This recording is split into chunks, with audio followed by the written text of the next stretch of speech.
I'm Daniel Levine, and this is the Bio Report.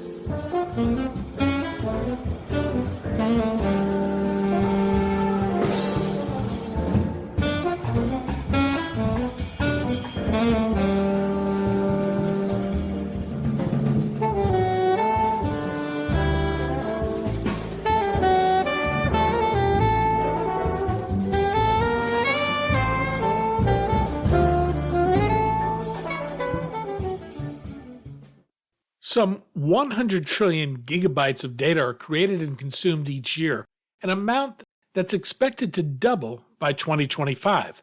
The demand for data storage carries the need for significant physical space and power requirements in the form of digital data centers. DNA, though, may represent a solution to what some see as unsustainable growth with environmental consequences. DNA, it turns out, is a dense and durable way to store information. At the end of last year, Paris-based BioMemory launched its DNA cards, the first DNA data storage ever offered to the general public. The DNA memory cards, about the size of a credit card, may seem more like a curiosity than a viable solution. At $1,000 each, they can store a kilobyte of data, enough for about a single brief email. We spoke to Irfan Awani, founder and CEO of BioMemory, about the use of DNA for data storage, how it works, and how quickly the technology can scale to where it competes with today's data storage infrastructure.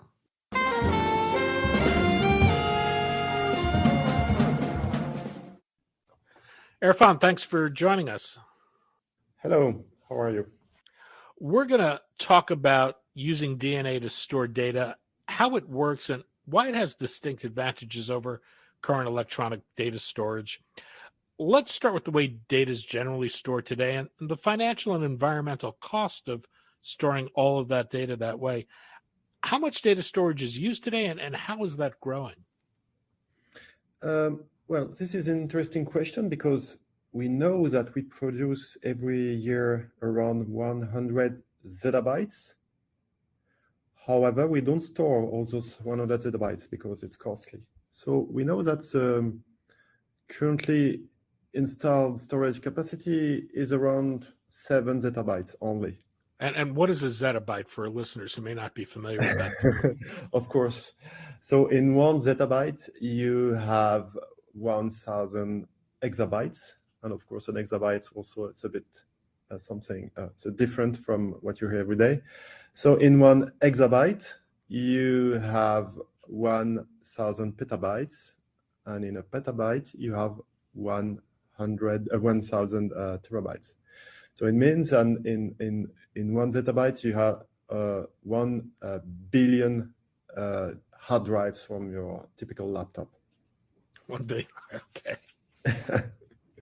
How is that data generally stored today, and what's the consequence of all of that data? Yeah, generally today you store all this data on 3 medium, HDDs, flash memory, and old-fashioned tapes. So representing for HDDs and SSDs around 1.5 million units currently installed. Not millions, sorry, billions. And in terms of what does it take to do that in terms of physical space, energy, other impacts of actually keeping all that data stored? Well, it's very, very difficult to quantify. However, we know that most of the storage in the enterprise, most of the enterprise storage is in data centers. And we know that data centers consume around between 2 and 4% of the total electricity demand in the world. However, we don't know exactly what is the percentage data storage currently consumed in a data center, because it depends on the data center you're addressing, and in data centers you half of the energy is basically for cooling the data center. And I imagine most people just looking at their own cell phone and their own computer can see how their personal use of data has been growing, but what kind of volume of data growth are we facing? That is very simple. It doubles every 3 years, and it has been doubling for like 2 decades. And as it doubles, what is the consequence of that from a storage point of view? From a storage point of view, all the biggest hyperscalers, all the biggest companies in the world, including Microsoft, Google, all those guys, they are telling us that in 20 years, it's unsustainable. It means that you cannot store at this rapid growth for too much longer from now. So we need to find solutions. We need to find solutions outside of the electronic perimeter. You talked about different means of storing data that are used today. I'm wondering if you could just distinguish for people a term that's used. What is cold storage? What's done in cold storage versus I don't know if the other form is called hot storage, but where it's kind of living data in a sense. Today, you shouldn't see data as something that is static. It moves everywhere. So for example, when you generate your data, first it is generated in your CPU, so in your processor, basically, in a very, very fast and efficient memory structure. However, it leaves the processor very soon, and it will reach other parts of the system in a data center, typically. And it's going, for example, to flash memories, then to HDDs, which are slower but less costly, and then to, for example, tapes. And the more you're going to chip media, the more cold storage you are. It means that when your data is in cold storage perimeter in your data center, you don't want to read it fast, but you want to keep it. And typically, what we say is when you are in the cold storage, you read 1% of your data every 3 years. Very different from hot storage, where you need to access it several times, and probably you access it 500% time every month, which is very different. So about 70% of all data storage today is on this cold storage like tape. What is the cost of maintaining that? Let me just tell you that most of the cold storage is not on tape, because tape is difficult to use. Tape is efficient when you need to store a lot of data, but not all the companies want to store a lot of data. Some of them, they just want to store a few petabytes. And when you want to store only a few petabytes, tapes, difficult. So cold storage is going to HDDs and SSDs most of the time. However, we can quantify what is the market of tapes. And tapes represent between 4 and 7 billions today. 4 and 7 billion dollars per year. Dollars per year. Wow. Yes. Why would someone want to store data in DNA rather than the use of existing technology? Because today we know that we need to keep the data. All the companies in the world, or the biggest companies, know that with a new way to industrialize, for example, using AI, you need to keep your data. Until now, most of the companies, and some of them I was working for, they just threw away the data because they could not keep it. It was too expensive to keep it. So now they're looking for solutions to keep more data. And they're looking at different technologies. And it feels that for them, tape is not good enough because too difficult to use and too unsustainable and also too expensive. So they're looking for very different technologies, like, of course, DNA and other technologies using more molecular system than electronical system. One thing about DNA is the ability to store tremendous amounts of information in very little space. Can you quantify that for listeners? How dense a storage medium is DNA?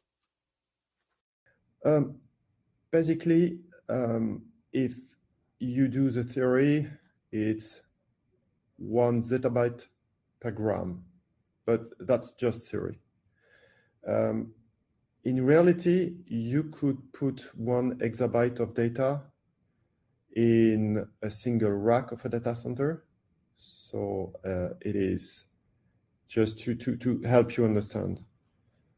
When you store 1 bit of information on a HDD, you are using around 1 million atoms, and it's in 2D. When you're storing data on DNA, you're using 50 atoms, and those 50 atoms, you can have them in 3D. So the density difference would be 10 million times. So I've heard some analogies to how much space it would take to store all of our existing data on DNA, but is there a visualization you could share? Yeah, your smartphone would be enough to store all the data today, maybe five times the data, the volume of your smartphone. But again, it's not usable like that. You need to physically access portions of the data you want to get. So to be more clear, accessing all those data correctly, efficiently, probably a truck would be enough. BioMemory just launched the first personal DNA-based data storage for the public. This is a credit card-sized storage device.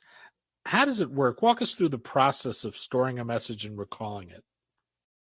Yeah, just to begin with, this DNA card, we wanted to be out because there were no product available to the market with DNA data storage.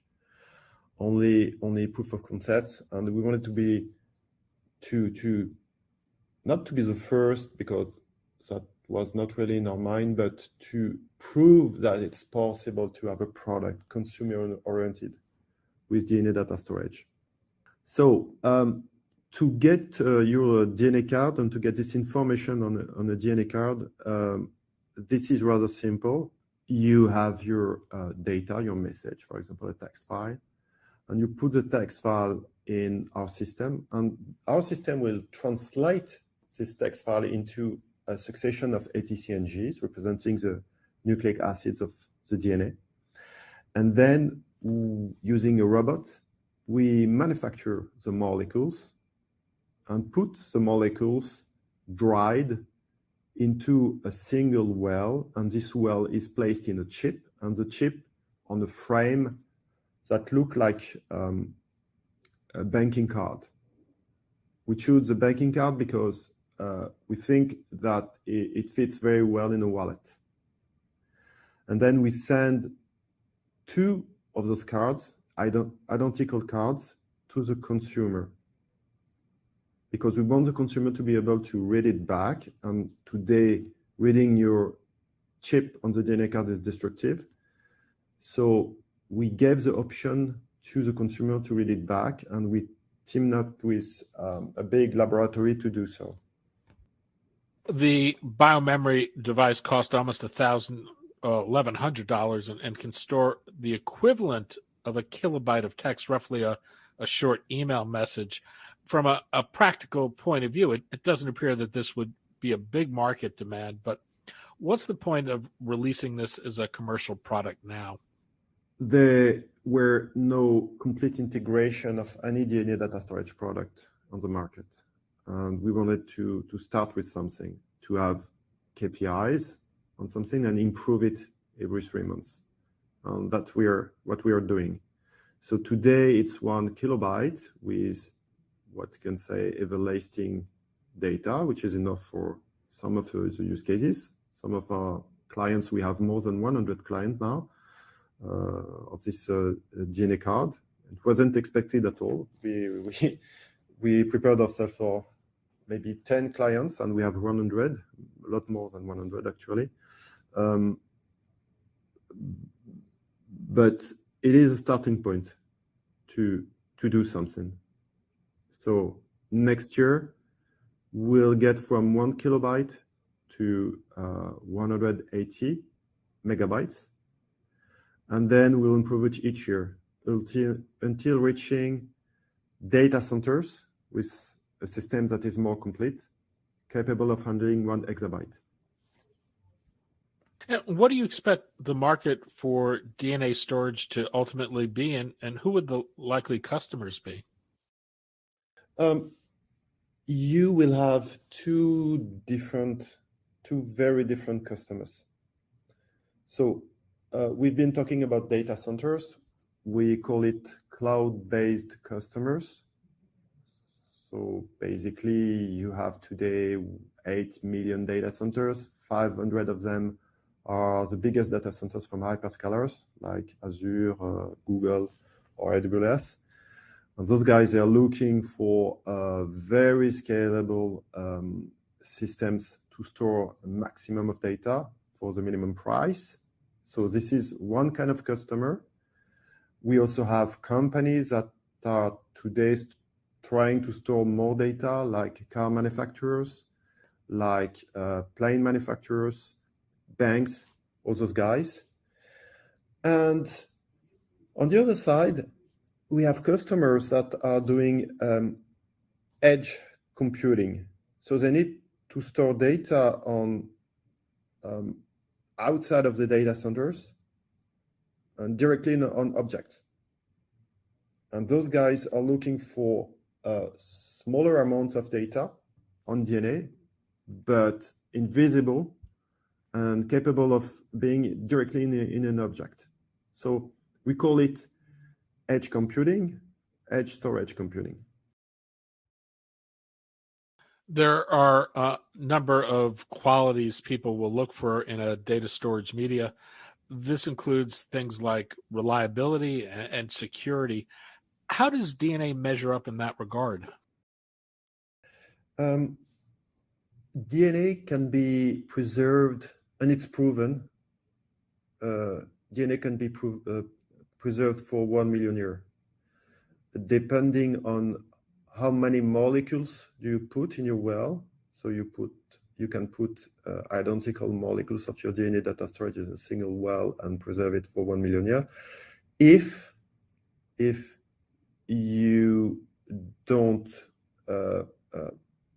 have your DNA in contact with oxygen, light, and solvents. So it is very reliable and very readable after that.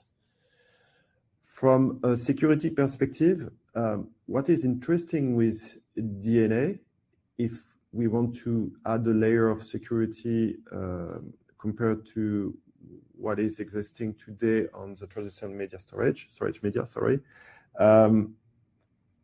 you can add some information to each of your nucleic acids. For example, you can add some kind of methylation, and this layer of security could add some very interesting authentication perspective to the DNA. And actually, we're doing that for some of our clients. How much of a time and cost constraint is the writing of DNA today? Today, it is very slow.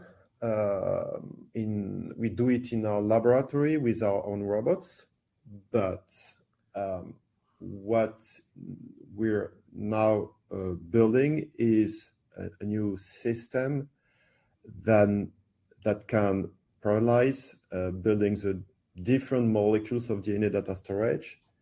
And we expect to be able to build 1 terabyte per day next year. And we want this system to reach 1 petabyte per day and per system at the end of the decade. So it is, yes, slow today, and of course it's an emerging technology, so we need to begin with something. We're using that to address the first use cases that are compatible with this slowness, and then we'll reach a little bit more mass markets by the end of the decade. And where do you ultimately see the cost of DNA storage moving, and what will it take to get there?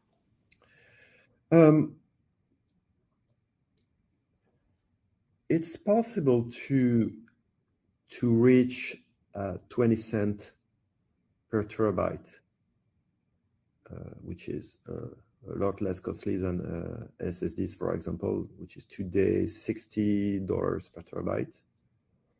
On tape, probably around 10 to 15, a little bit less now. But what is interesting is out of those 20 cents, and you can add up some if you're doing the math in a data center, you want to add the system, the energy consumption of the system, etc., etc. But when you add all those things, it'll be cheaper the first year, but it'll be cheaper again and again and again the year passing, because you don't have to write again your DNA for the same data. With what we call in data center, you don't have to remaster. You don't have to take the data from a media, an old media, obsolescent media, and put it in another media. You don't have to do that, because when you write data on DNA, it's everlasting data regarding your, well, 1 million years is more than enough here for humanity to vanish. So we call it everlasting data. BioMemory is not alone in pursuing DNA storage. What does this field look like today, and what have people been able to store in DNA so far?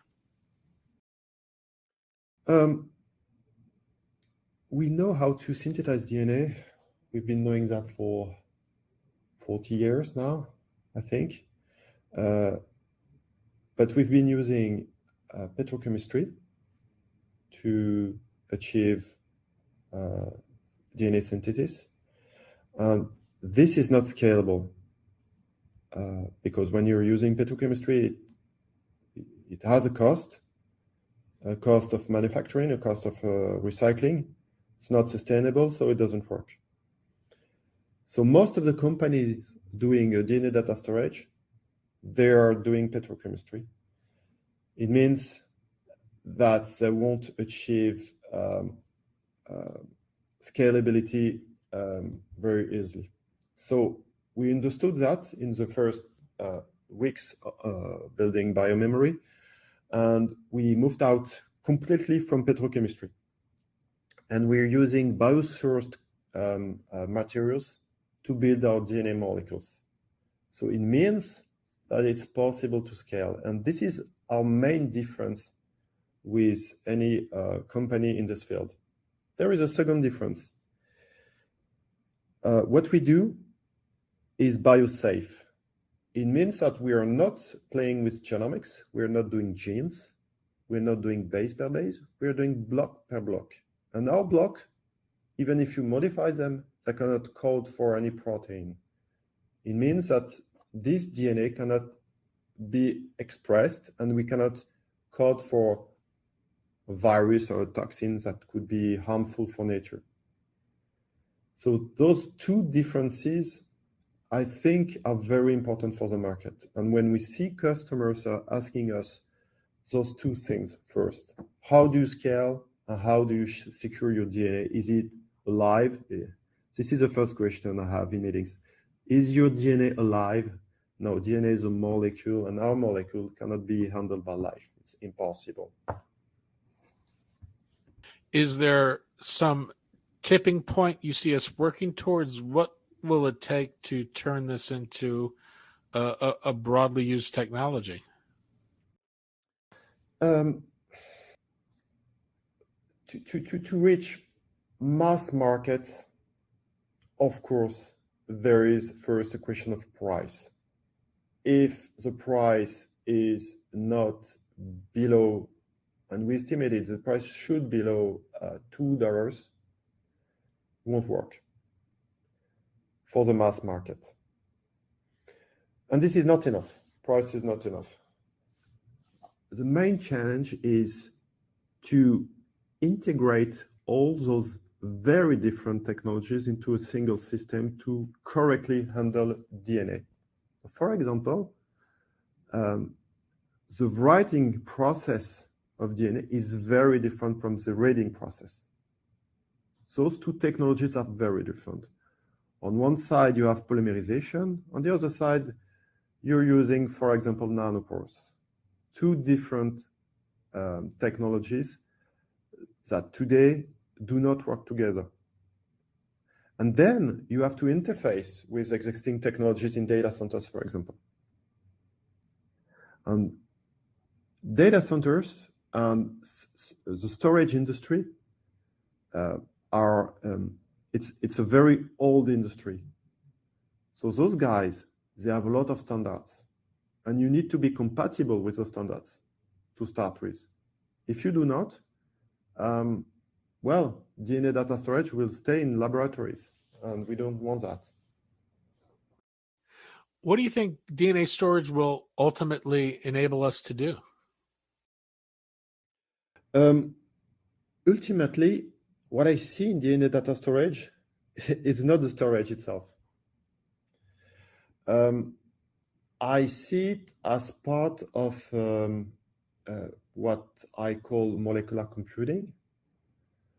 And molecular computing is a way to be able to go further without electronics.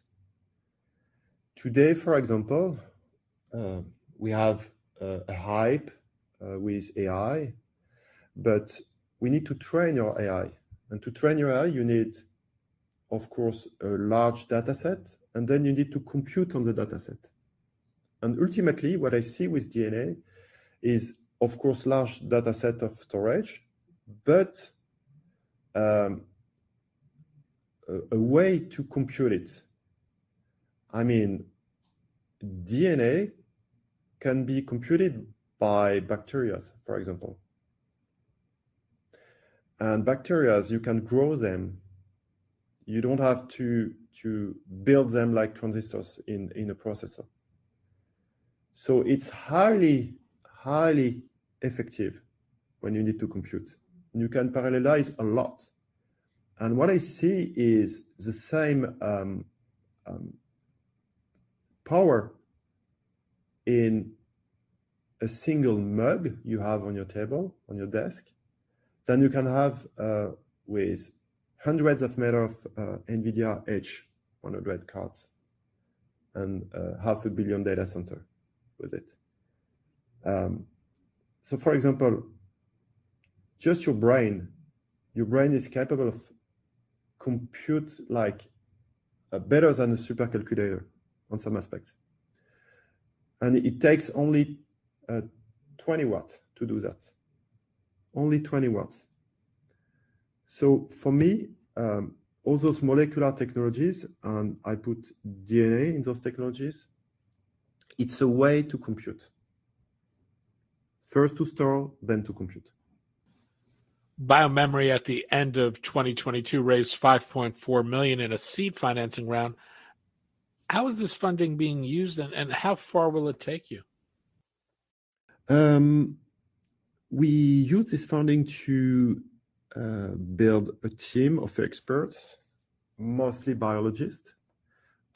We optimized our process to be completely petrochemistry free and cell free.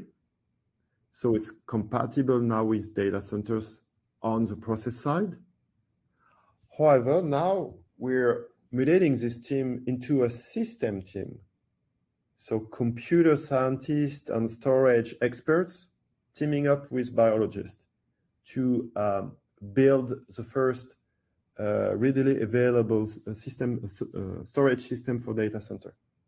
And we're raising some more money to do it.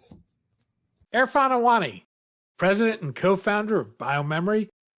Erfan, thanks so much for your time today. Thank you very much.